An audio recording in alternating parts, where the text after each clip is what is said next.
Naoya the Monster Inoue pwede mabaklasan ng titulo. Janriel Casimero tuloy pa rin ang paghabol kay Naoya Inoue. Ito ang mga pag-uusapan natin ngayon mga Lods.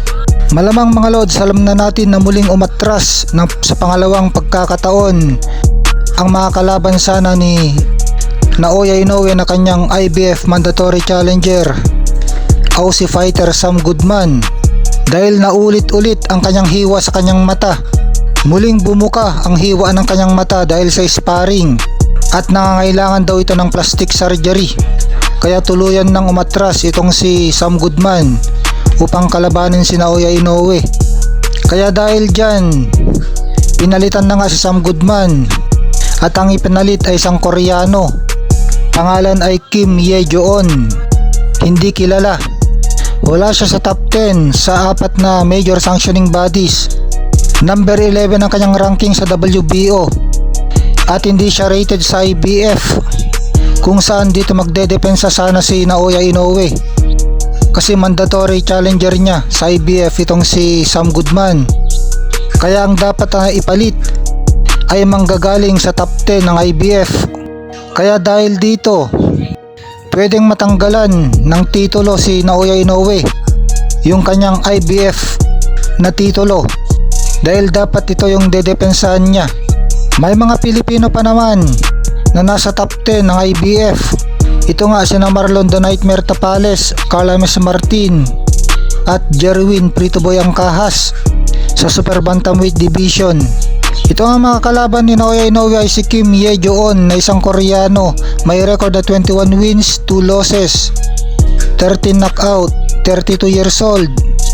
Huling 3 laban niya ay may talo siya, panalo yung 2. Pinakauling laban niya itong 2 panalo niya via TKO.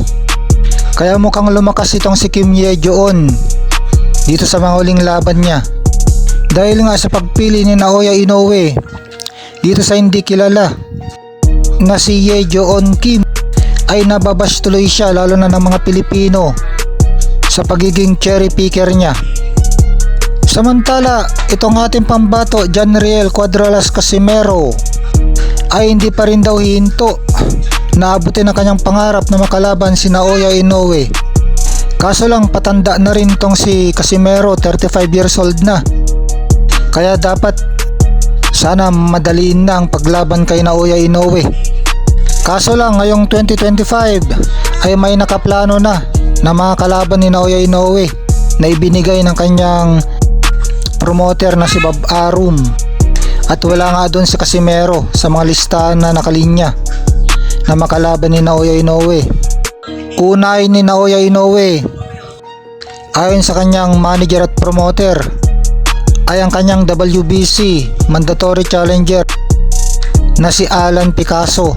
Tapos ang kanyang WBA Mandatory Challenger na si Murodjan Akhmadaliev ay lalabanan na rin ni Inoue. Tapos sa unang parte ng taong 2026 ay nakalinya na rin na makalaban ni Naoya Inoue ang kanya namang kababayan na kapwa niya top pound for pound na si Junto Nakatani. Kaya kung maglalaban sina Casimero at Inoue ay baka mangyari sa uling parte ng 2026.